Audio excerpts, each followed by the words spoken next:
वंदे मातरम साथियों।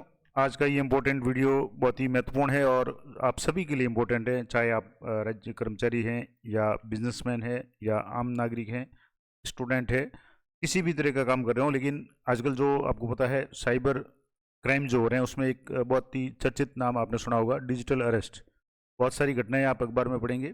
तो आज जानेंगे कि डिजिटल अरेस्ट क्या होता है, किस तरीके से डिजिटल अरेस्ट में जो है लोग पीड़ित होते हैं और आप किस तरीके से इससे बच सकते हैं। तो सबसे पहले तो बात करेंगे डिजिटल जो अरेस्ट की जो ठगी है उसकी क्या स्थिति है। तो जैसे कुछ न्यूज़ है, जैसे इंडिया टुडे की न्यूज़ है, fake digital arrest scam, Hyderabad man losses 1.2 crore, यानी 1.2 करोड़ का नुकसान हुआ हैदराबाद में व्यक्ति को। इस तरीके से ये दूसरी खबर है, another doctor in Lucknow falls prey to digital arrest scam, और 48 लाख रुपए उनके गए। इस तरीके से ये जैसे जागरण की खबर है, रेलवे से रिटायर्ड जीएम का डिजिटल गिरफ्तारी, घर बैठे गंवाए 52 पॉइंट यानी 52.5 लाख रुपए कमाए। ठगी से बचने के लिए आप भी बरतें सावधानियां। इस तरीके से नोएडा में 2 दिन तक डिजिटल अरेस्ट कर महिला से ठगे 9.70 लाख।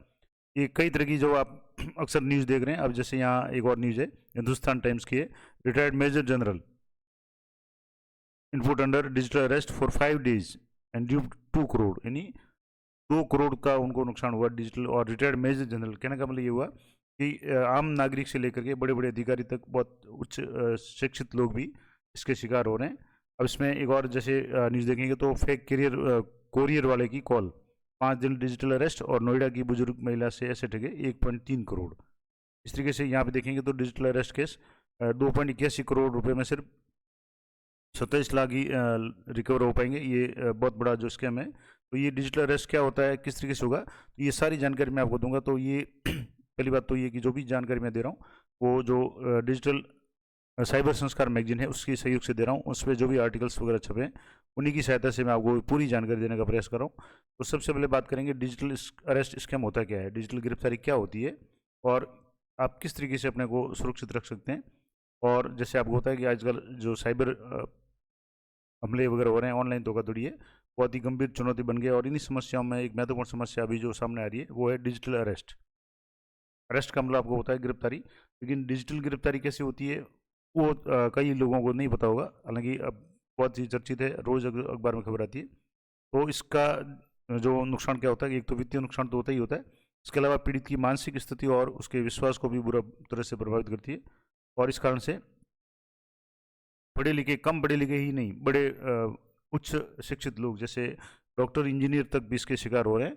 और कुछ लोग तो ऐसे हैं कि जो अपनी जिंदगी की पूरी जमा पूंजी है वो गंवा करके आत्महत्या तक कर चुके हैं। तो ऐसी स्थिति में आप किस तरीके से इससे निपटेंगे। तो जैसे साइबर क्राइम का जो आंकड़ा दिया हुआ जिसमें सबसे ऊपर रूस है, चाइना है वगैरह है, इस तरीके से अब यहाँ 1 जनवरी 2024 से अप्रैल 2024 के बीच में अगर भारत में बात करें तो भारतीय नागरिकों को 1,750 करोड़ रुपए से अधिक का नुकसान साइबर अपराधों से हुआ है। और ये गृह मंत्रालय की रिपोर्ट है। तो कहने का मतलब है कि बहुत सारी शिकायतें इस दौरे में आ रही है कि डिजिटल गिरफ्तारी वगैरह है। तो अब जैसे दिल्ली पुलिस के अनुसार देश भर में हर महीने डिजिटल गिरफ्तारी के लगभग 200 मामले दर्ज किए जा रहे हैं। तो ये भारत है वो 10वें स्थान पर आ गया है इस वैश्विक स्तर पर जो भी साइबर अपराध के मामले में। अब इसमें दोनों बातें हैं कि आजकल साइबर का यानी इंटरनेट का उपयोग ज़्यादा से ज़्यादा कर रहे हैं। हर चीज़ में आप लेन देन में से लेकर के खरीदारी तक सारा काम ऑनलाइन हो रहा है। तो ऐसे में सावधानी बहुत ज़रूरी है। और डिजिटल अरेस्ट क्या होता है उसके बारे में आप जानेंगे। तो डिजिटल अरेस्ट एक प्रकार की साइबर धोखाधड़ी है। इसमें क्या होगा कि अपराधी खुद को सरकारी अधिकारी जैसे सीबीआई, पुलिस अधिकारी या कस्टम ऑफिस के रूप में अपने आप को पेश करते हैं। वो फर्जी जो भी अपराधी होते हैं वो फर्जी दस्तावेज, वीडियो कॉल या नकल जो भी गिरफ्तारी है उसके माध्यम से पीड़ित को डराते हैं और उन्हें फर्जी मामलों में फंसाने की धमकी देते हैं। ये इसका जो मेन बता दिया मैंने क्या होता है। तो ये कैसे करते हैं, तो सबसे पहले जैसे ये कैसे काम करते हैं तो इस तरीके से देखेंगे। तो सबसे पहले जो पहला होगा वो जो भी ठग साइबर ठग होंगे वो फ़ोन, ईमेल या मैसेज के माध्यम से किसी पीड़ित व्यक्ति से संपर्क करते हैं। आप खुद को सरकारी अधिकारी के रूप में प्रस्तुत करते हैं और दावा करते हैं कि पीड़ित के खिलाफ में कोई आपराधिक मामला है।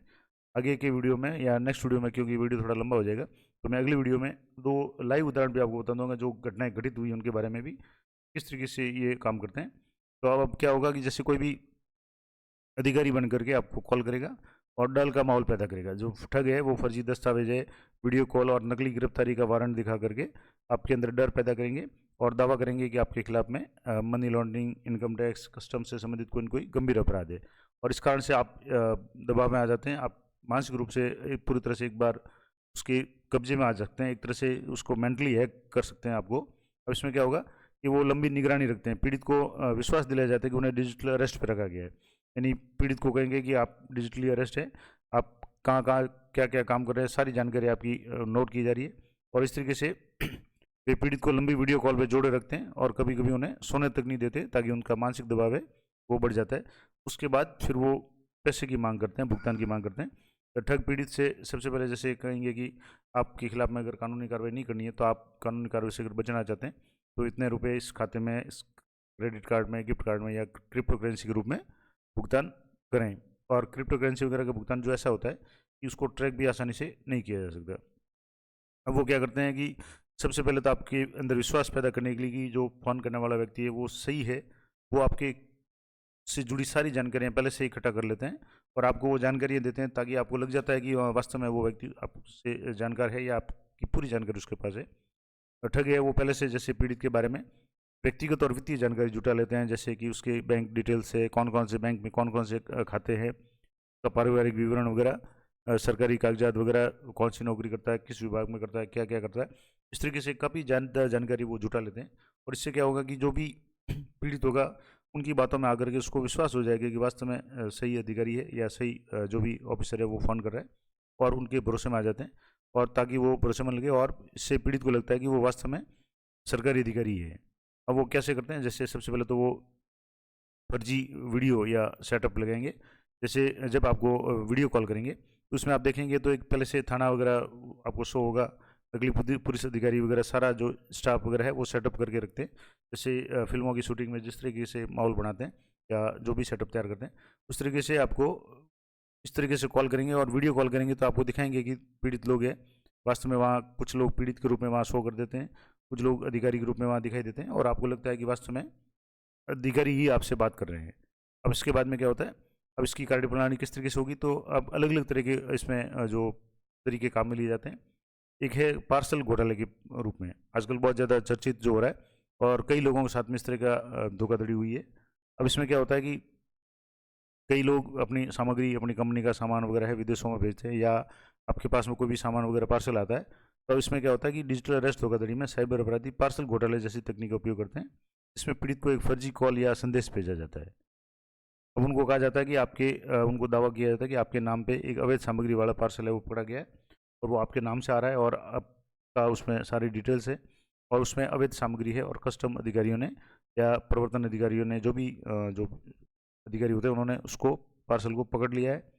अब और उनको कहते हैं कि आपको जुर्माना या शुल्क जमा करना पड़ेगा, नहीं तो आपके खिलाफ में बहुत बड़ी कानूनी कार्रवाई की जाएगी। तो ऐसे में लोग उनकी बातों में आ जाते हैं, और ख़ास करके जिसने कोई भी पार्सल कोरियर मंगवाया हुआ है वो उस तरह की बातों में आ जाते हैं, और कई तरह के जो शुल्क है या पैसे है, जुर्माना है, उनको दे देते हैं। दूसरा जो एक नया जो फ्रॉड का तरीका है वो है परिवार के सदस्यों की संलिप्त अधिकार का। यानी जो भी पीड़ित है उसको फ़ोन करके कहेंगे कि आपके परिवार का कोई सदस्य है वहाँ पकड़ा गया है, इस केस में पकड़ा गया है, इस जुर्म में पकड़ा गया है, और उसको अगर आप छुड़ाना चाहते हैं और ज़्यादा कानूनी कार्रवाई से बचना चाहते हैं, तो आप जो भी सामग्री या जो भी पैसा वगैरह है वो आप भेजें। तो इस तरीके से डिजिटल अरेस्ट धोखाधड़ी में अपराधी पीड़ित के परिवार के सदस्यों, जैसे उसका बेटा हो सकता है, बेटी हो सकता है, कोई नज़दीकी रिश्तेदार वगैरह है जिसका भी वो नाम लेते हैं, उसकी संलिप्तता है, यानी उसका प्रमाण पेश करते हैं कि आपका जो भी बेटा है वो इस मामले में फंस गया है, और उसके खिलाफ में जो भी गिरफ्तारी वारंट वगैरह है, इस तरीके के जो डुप्लीकेट कागज़ वगैरह होते हैं वो व्हाट्सअप वगैरह पे उनको भेज देते हैं।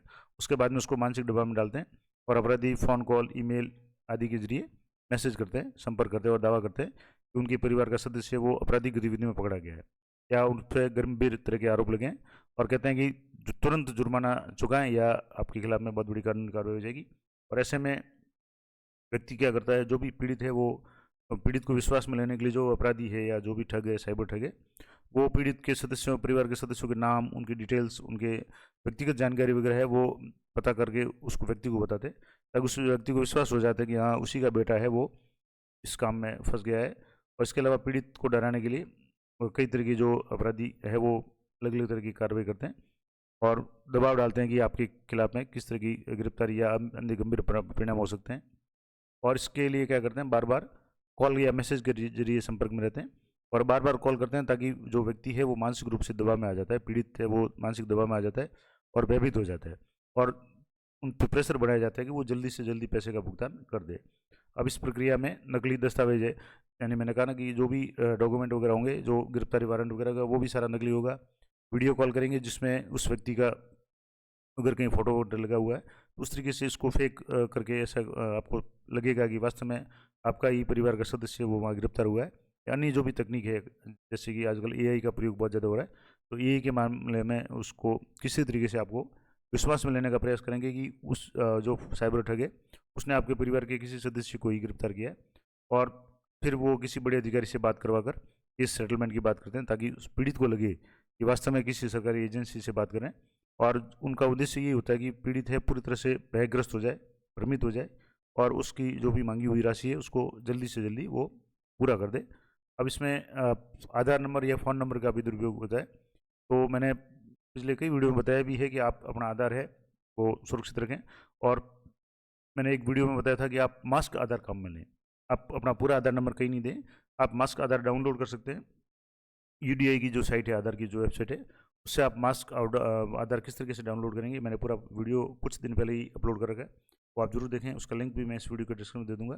तो अब इसमें क्या होगा कि डिजिटल अरेस्ट धोखाधड़ी में पीड़ित है, अपराधी है, वो पीड़ित के आधार कार्ड, फ़ोन नंबर का भी दुरुपयोग करते हैं और उनसे संपर्क करते हैं कि आपका फ़ोन नंबर या आधार कार्ड है गलत तरीके से जो भी मनी लॉन्ड्रिंग वगैरह उसमें इस्तेमाल हुआ है, या आपके आधार कार्ड से आधार नंबर से कई आतंकवादियों को फीडिंग वगैरह हुई है। इस तरह की आपराधिक गतिविधियों के लिए झूठ से ही उसको बता देते हैं और उस व्यक्ति को लग जाता है कि हाँ उसका आधार कार्ड है, कहीं दुरुपयोग हुआ है। और पीड़ित को डराने के लिए वो नकली दस्तावेज, गिरफ्तारी वारंट, वीडियो कॉल वगैरह का सहारा लेते हैं, जिससे वो मानसिक दबाव में आ जाते हैं और तुरंत पैसे का भुगतान करने को मजबूर हो जाते हैं। अब इसके लिए आप अगर मान लो जैसे कोई कॉल उठाने से मना करता है, तो जो साइबर ठग है उनकी नकली पुलिस भेजने की बात करते हैं और वीडियो कॉल पे जुड़ने से पहले ठग पहले से तैयारी करके रखते हैं। जैसे वो मैंने आपको पहले बताया कि फिल्मों में जिस तरीके से शूटिंग के समय सेटअप होता है, उस तरीके से नकली जो भी पूरा स्टाफ वगैरह और ऑफिस कार्यालय वगैरह इस तरीके बना करके उसकी वीडियो रिकॉर्डिंग करते हैं, ताकि पीड़ित को लग जाता है कि वास्तव में असली पुलिस या असली अधिकारी है वही फ़ोन कर रहे हैं। अब इसके अलावा एक और जो आजकल समस्या हो रही है वो है पोर्नोग्राफिक सामग्री देखने पर डिजिटल गिरफ्तारी धोखाधड़ी। कई लोग हैं जो वेबसाइट्स वगैरह पे पॉर्न जो वीडियो वगैरह देखते हैं। तो अब इसमें एक जैसे ये भास्कर की घटना है कि पॉर्न वीडियो का डर बताकर 2.5 करोड़ का फ्रॉड, उज्जैन के रिटायर्ड अफसर को कॉल करके डराया और खुद को सीबीआई अधिकारी बताया। तो ये भी इस तरह की अगर मान लो कोई वेबसाइट वगैरह पर अगर कोई डाउनलोड कर रहा है तो उसको असली सामग्री वगैरह अगर कोई है देख रहा है तो उसको निशाना बनाया जाता है। और ये एक सेक्सटॉर्शन का एक ग्रुप है जिसमें ठग खुद को पुलिस या साइबर क्राइम अधिकारी बना करके पीड़ित को गिरफ्तार करने या उसके परिवार की जानकारी देने की धमकी देते हैं। और उससे व्यक्ति क्या हो जाता है, सामाजिक रूप से शर्मिंदगी का महसूस करने लगता है और मजबूर में आकर के, यानी मानसिक दबाव में आकर के वो उनकी बातों को मानने का लिए मजबूर हो जाता है, उनको पेमेंट कर देता है। अब जैसे इसमें किस तरह की प्रक्रिया होगी, तो पोर्नोग्राफिक सामग्री उसको देखने के लिए कैसे होगा, तो जैसे निशाना चुनना, तो सबसे पहले जो अपराधी है वो social media, chat rooms, online gaming वगैरह ऐसे प्लेटफॉर्म से नाबालिग या युवाओं को निशाना बनाते हैं। फिर उनको फर्जी नोटिस भेजते हैं कि आप ये काम कर रहे हैं, इस वेबसाइट का आपने इस्तेमाल किया है और आपने इस ये जो भी है वो डार्क वेब से कुछ डाउनलोड वगैरह किया है। और उसके बाद में धमकी देते हैं कि अगर आपको तुरंत जुर्माना वगैरह भरना पड़ेगा और नहीं भरेंगे तो आपको गिरफ्तार किया जाएगा या आपके परिवार को इस बारे में सूचना दी जाएगी। खास करके जो युवा पीढ़ी है वो इस चक्कर में, इस तरह की जो धोखाधड़ी है उसमें ज़्यादा चपेट में आ रही है। और जो भी बच्चे हैं वो डर के कारण, सामाजिक बदनामी वगैरह के कारण तुरंत उसका पेमेंट कर देते हैं और घर से पैसे चुरा करके किसी भी तरीके करके इन साइबर से जो भी साइबर ठगे उनको अपना पेमेंट कर देते हैं। अब वो कैसे साइबर ठगे निशाना तय करते हैं, तो अब डिजिटल अरेस्ट बनाने के लिए ऐसे लोगों को निशाना बनाते हैं जो वित्तीय रूप से मजबूत हो, क्योंकि जिसके पास पैसा होगा वही पैसा ऑनलाइन ट्रांसफ़र कर लेगा। और ख़ास करके जो भी पढ़े लिखे अधिकारी या जैसे रिटायर्ड अधिकारी है, डॉक्टर, शिक्षक, इंजीनियर वगैरह जो भी उच्च क्वालिफाइड लोग होते हैं उनको निशाना बनाने का प्रयास करते हैं।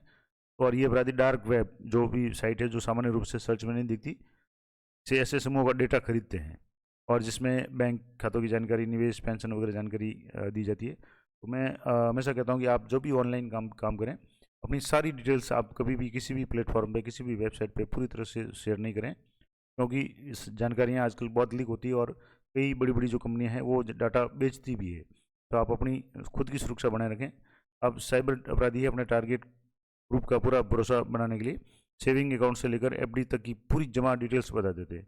अब वो कहीं ना कहीं आपके बैंक खाते से भी सेंधमारी करते हैं, यानी उससे डिटेल प्राप्त कर लेते हैं, और इससे आपको लग जाता है कि हाँ वास्तव में उसको अधिकारी है या उसको सही जानकारी है, क्योंकि वो आपकी पूरी बैंक डिटेल्स बता देता है कि आपने कहाँ कहाँ एफडी करवाई, कितने साल की करवाई है। इतनी जानकारी अगर आपको कोई बता देगा तो आपको विश्वास हो जाएगा कि वास्तव में वो बैंक का अधिकारी या कोई उच्च अधिकारी है और मामला असली लगे। इसलिए वो जिले के प्रशासनिक अधिकारियों के भी नाम का इस्तेमाल करते हैं कि मैं वो बोल रहा हूँ, या उस अधिकारी का नाम ले लेते हैं, और जो भी पीड़ित व्यक्ति है वो नाम वगैरह सुन करके उसको लग जाता है कि हाँ वास्तव में वही अधिकारी है, और उसको लग जाता है कि वो किसी मुसीबत में फंसने वाला है। और उसके बाद में ये भी साइबर ठग ध्यान रखते हैं कि जो भी टारगेट में शामिल होने वाले हो जिन्हें धोखाधड़ी का संदेह नहीं हो। और इसलिए खास करके या तो अक्सर बुजुर्ग लोग, खासकर जो रिटायरमेंट लोग होते हैं जिनके पूरी जीवन की जमा पूंजी है वो रिटायरमेंट के बाद में उनके बैंक खाते में जमा होती है, या तकनीकी जानकार से अनभिज्ञ लोग, जो पढ़े लिखे तो होते हैं, इंटरनेट का तो प्रयोग करते हैं, लेकिन तकनीकी रूप से एक्सपर्ट नहीं होते, और जिस कारण से ऐसे व्यक्ति आसानी से निशाना बन जाते हैं, क्योंकि वो जो भी ऑनलाइन है इंटरनेट वगैरह का इस्तेमाल भी करते हैं, मोबाइल बैंकिंग वगैरह या विभिन्न तरह के जो भी पेमेंट ऐप है उनका उपयोग भी करते हैं, लेकिन उनके बारे में सिक्योरिटी के लिहाज से उनको ज़्यादा जानकारी नहीं होती। तो ऐसे व्यक्ति है वो उनकी निशाना आसानी से बन जाते हैं, और ऐसे में उनको किस तरीके से करेंगे।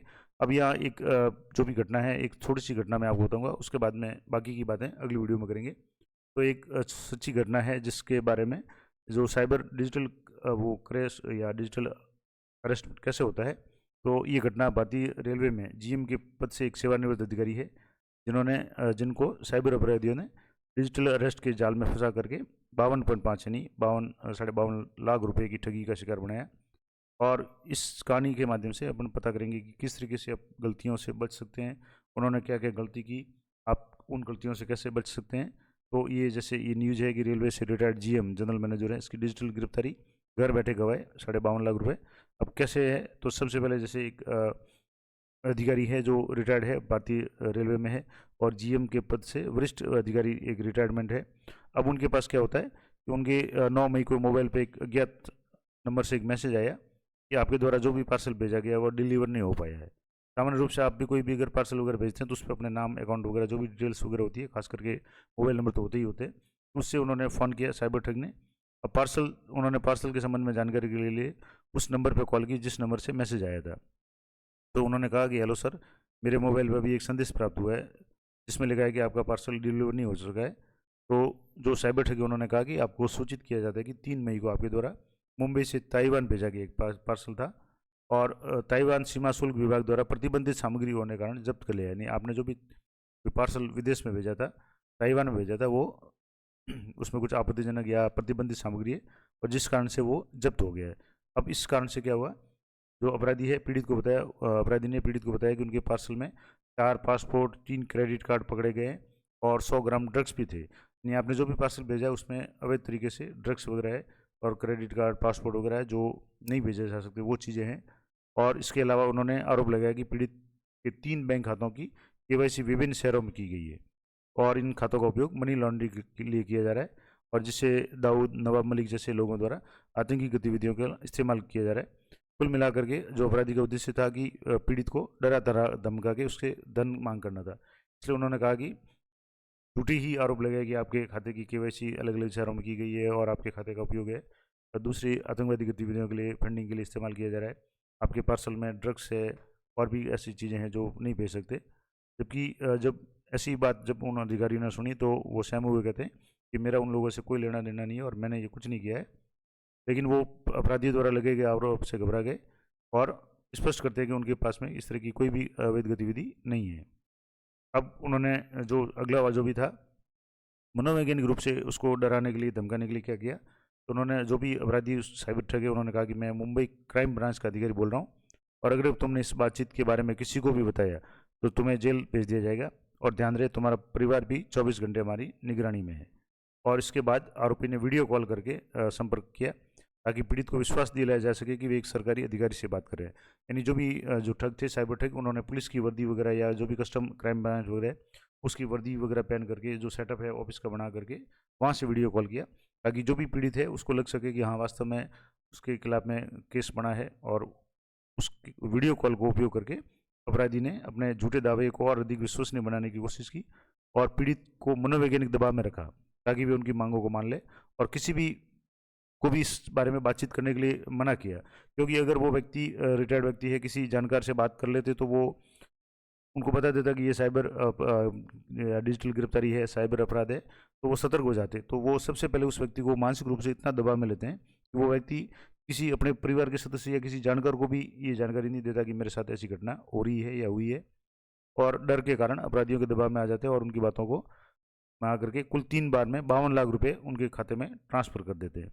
और अपराधियों द्वारा दी गई धमकी और झूठे आरोपों से ग्रस्त होकर के जो भी अधिकारी थे उन्होंने उनकी मांगों का पालन किया, जो कि साइबर ठगों का उद्देश्य था, जो भी धन कमाना वही था। और इस तरीके से जैसे ये इनके खाते में ये मैसेज आते गए कि उनके खाते से 52 लाख रुपए वो कट गए थ्रू डेबिट कार्ड, और बैलेंस उनका जो भी था वो यहाँ इतना शो हो रहा है। इस तरीके से पूरा उनका खाता है वो खाली हो गया। अब जब तक ये उनको समझ में आता कि उनके साथ धोखाधड़ी होगी, तब तक बहुत देर हो चुकी थी। साइबर अपराधियों ने उन्होंने इस तरीके से अच्छी तरह से भ्रमित और भयभीत किया कि उन्होंने 3 बार में पूरे 52 लाख रुपए, 52.5 लाख रुपए ट्रांसफ़र कर दिए। और बाद में उन्हें ऐसा जो भी हुआ कि वो एक साइबर गिरफ्तारी के चक्कर में पड़ गए, साइबर फ्रॉड का शिकार हो गए। और इस तरीके से अगर आपके पास में इस तरह का कोई भी अनजान नंबर से कोई कंप्लेंट आता है तो आप ज़रूर उसको या तो अपने साथियों से शेयर करें, उनको बताएं कि मेरे पास ऐसा कॉल आया और ये ऐसी ऐसी जानकारी है। तो कोई ना कोई आपको जो भी जानकार व्यक्ति होगा वो आपको सही बात बता देगा। या आजकल मोबाइल में कई तरह के ऐप है जिसमें आप उस कॉल नंबर को डालेंगे तो आपके सामने जैसे ट्रू कॉलर वगैरह जो भी ऑप्शंस होते हैं उनमें आपको पता चल जाएगा कि वो नंबर फर्जी है या किसी नाम से रजिस्टर्ड है। और अधिकांश लोग जिन्होंने एक बार जिनके साथ हो गया वो अगर उस नंबर को फ्रॉड के रूप में अगर मेंशन कर लेंगे तो अपने आप आपको तुरंत मैसेज आ जाएगा या आपको फ़ोन में ही शो हो जाएगा कि ये संदिग्ध फ़ोन है, तो आप उसको नहीं उठाएं। या अगर आपके पास में कोई जानकार व्यक्ति है तो उसको उससे बात करवाएं। और ऐसी स्थिति में अगर मान लो ऐसी कोई घटना हो जाती है, तुरंत आपको एक नंबर है 1930 उस पर कॉल करें या नज़दीकी साइबर सेल में आप रिपोर्ट करें और सतर्क रहें, अपनी जानकारी को सुरक्षित रखें। और सबसे बड़ी बात कि अपनी व्यक्तिगत सारी जानकारी है वो किसी व्यक्ति को सीधे ही नहीं दें, क्योंकि सबसे ज़्यादा जो समस्या है वो अपनी जानकारी या अपनी कमी के कारण ही होती है। जो भी पीड़ित लोग होते हैं वो कहीं ना कहीं अपनी खुद की कमी के कारण ही उनके शिकार बनते हैं। तो ये आप ज़रूर ध्यान रखें कि आप अपनी सारी डिटेल्स किसी को नहीं दें। दूसरा, अगर ऐसा कोई संदिग्ध कॉल आपके पास में आता है या ऐसा कोई मैसेज आता है तो आप गुपचुप तरीके से उसकी बातों का जवाब देने की बजाय आप अपने जो भी संबंधित स्टाफ के साथी हैं, आपके आसपास में जो भी अच्छे पढ़े लिखे हैं, तकनीक के कोई भी जानकार है, उनको ज़रूर बताएं कि मेरे पास इस नंबर से फ़ोन आया और ऐसी ऐसी बात है। और अगर आप इस संबंध में अगर निर्दोष है तो आप कहीं डरने की आवश्यकता नहीं है। और ऐसी स्थिति में अगर कुछ भी होता है तो फिर भी आप 1930 ये जो नंबर है इस पर आप कॉल करें। अगली वीडियो में इससे संबंधित और भी जो विशेष जानकारी है कि दूसरा केस स्टडी और इसके बारे में किस तरीके से आप बच सकते हैं, क्या क्या आपको विशेष रूप से ध्यान रखना है, ट्रांजैक्शन वगैरह ऑनलाइन करें तो आपको किन किन बातों का ध्यान रखना है, कहाँ कहाँ आप शिकायत कर सकते हैं, वो पूरी जानकारी मैं आपको अगली वीडियो में दूंगा। तो वीडियो थोड़ा सा लंबा हो जाएगा तो मैं शेष जो भी जानकारी है वो अगली वीडियो देने का प्रयास करूँगा। तो अगला वीडियो जरूर देखें, इसी वीडियो का पार्ट 2 आप जरूर देखें, इसमें मैं केस 2 यानी केस स्टडी दूसरे जो है उसको बताऊँगा और किस किस तरीके से आप इससे बच सकते हैं, कहाँ कहाँ आप अगर के साथ में आपके साथ में धोखाधड़ी होती है तो आप कैसे कहाँ शिकायत कर सकते हैं, वो सारी जानकारी दूंगा। तो चैनल पे बने रहें, जानकारी अच्छी उपयोगी लगे तो उसको लाइक करें, अधिक से अधिक साथियों को शेयर करें। मिलते हैं नेक्स्ट वीडियो में, तब तक जय हिंद, जय भारत।